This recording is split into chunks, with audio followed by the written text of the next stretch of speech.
Yayasan Setia Hati Ternate. Jadi yang ada Yayasan Setia Hati Ternate ya.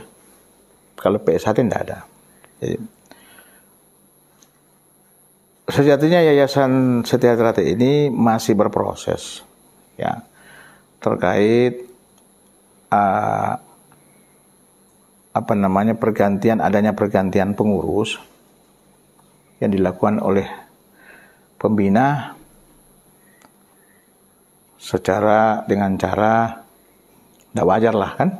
Akhirnya beberapa pengurus yang merasa haknya dilanggar mengajukan gugatan kan, baik itu di peradilan umum, yang terakhir yang sekarang ini dalam perkara 34 di Pengadilan Negeri Madiun Kota, itu sekarang berproses sampai di tingkat kasasi.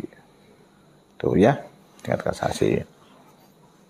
Yang digugat dalam perkara tersebut adalah akte nomor 9. Ya. Akte nomor 9 miliknya yang dikeluarkan oleh Notaris Mardia Bantul ya, Yogyakarta. Tuh. Nah, perkara 34 ini pertama di Pengadilan Negeri, putusan tingkat pertama, pergugatan di NO ya, not invalid verdict. Jadi tidak dapat diterima kan. Nah, terus pihak penggugat banding ya, kami banding. Dibanding itu dinyatakan gugatan ditolak, jadi mengambil alih pertimbangan. Lagi-lagi dengan ditolak gugatan, kami banding ya, kami kasasi ya, melakukan upaya hukum kasasi, dan sehingga saat ini perkara tersebut masih berproses ya. Adapun alasan kasasi, tentu kami melihat di dalam pertimbangan hukum dalam putusan tersebut bahwa Pengadilan Tinggi Surabaya dalam memeriksa perkara tersebut kurang cukup mempertimbangkan dalam mengambil putusan ya, atau Ompoldunder ya, Kemetiver. Nah, karena kami melihat di situ, menurut kami itu Ompoldunder, karena majelis pemeriksa perkara aku ini hanya mempertimbangkan kewenangan gitu loh. Kan? Hanya mempertimbangkan kewenangan di undang-undang, diatur di dalam undang-undang yayasan kan? Kalau nggak salah pasal 28 dan sebagainya. Tetapi dalam melaksanakan kewenangan ini, kewenangan kan jelas pembina. Dalam melaksanakan kewenangannya diatur dalam pasal 28. Itu harus amanat undang-undang harus mengacu kepada pasal 32 gitu lah. Nah, di dalam pasal 32 di situ ada amanatnya, diatur bahwa pembina dalam rangka mengganti pengurusan mendasar kepada anggaran dasar yang berlaku di yayasan tersebut. Nah, ini yang tidak dilakukan ya. Anggaran dasar mengatur itu yayasan harus mendapatkan persetujuan dari pengurus, rapat pengurus lengkap PSHT ya. Sebagaimana instrumen ini dilakukan dalam mengganti kepengurusan sebelumnya, instrumen ini digunakan ya, baik dari 99 sampai ke 2016 terakhir tetap menggunakan, atau 2014 dan diperbaharui lagi 2016 tetap menggunakan instrumen itu. Ada SK dari keputusan dari organisasi PSHT. Kenapa? Karena memang yayasan ini miliknya Ternate kan, miliknya organisasi, ya, bukan milik perorangan, kelompok orang, tidak. Itu milik organisasi, sengaja didirikan untuk mengelola aset milik organisasi. Jadi dititip lah kan, titipan lah.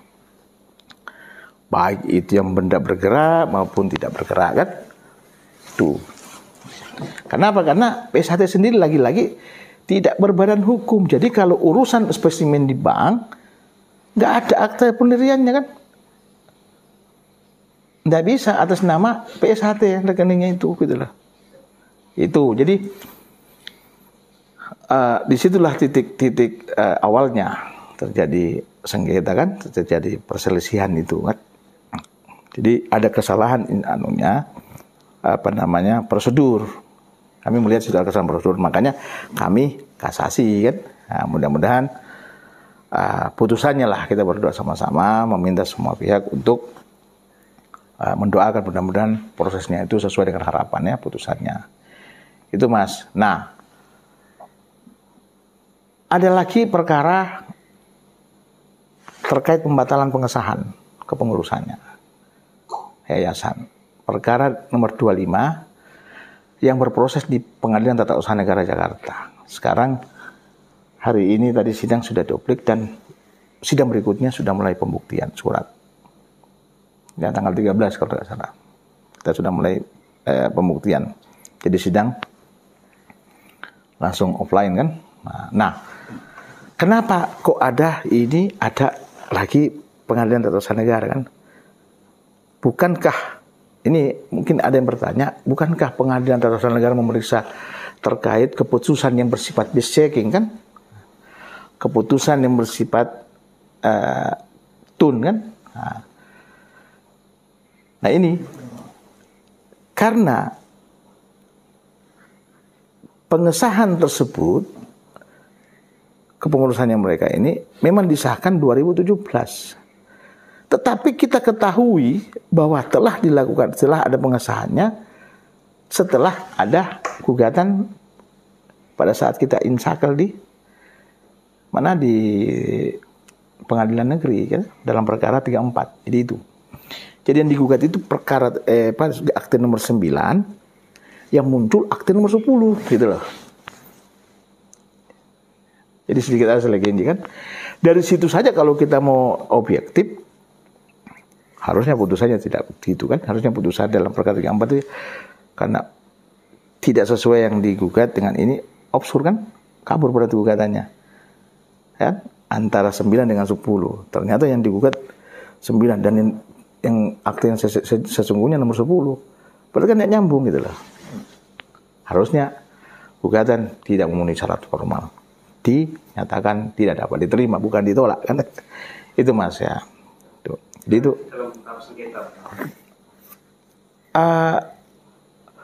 kepengurusannya. Jadi bukan sengketa sejatinya bukan. Kepengurusan. Kalau aset tidak ada. Ya?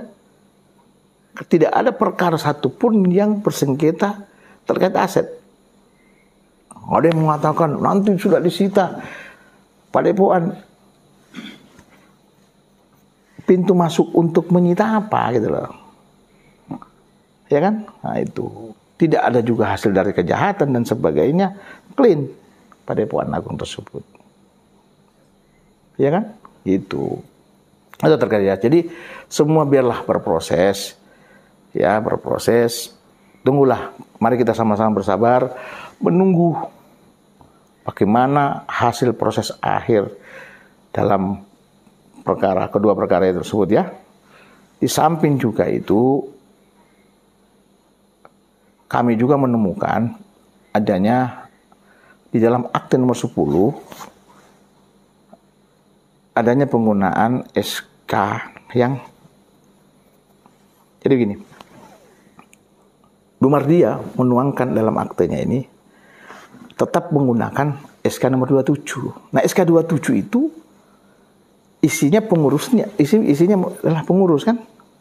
Pengurusnya adalah ini. Nah, di dalam akte tidak sesuai isinya SK 27 gitu loh. Pengurusnya. Ya kan? Kalau ahli hukum pasti mengatakan, melihat bahwa akte ini tidak sesuai dengan keadaan yang sebenarnya gitu loh. Ya kan? Sehingga karena itu sudah digunakan, maka dari lembaga hukum PSHT, salah satu dari tim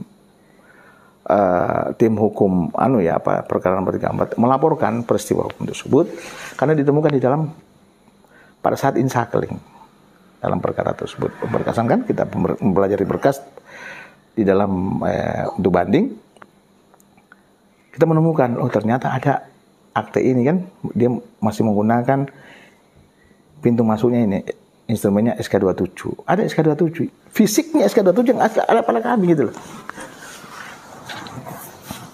Itu. Ya kan? Tentu di sini kalau sudah tidak sesuai akte, tidak sesuai lagi dengan isinya, ya tentunya di sini ada perbuatan pidana lagi secara barfi kan?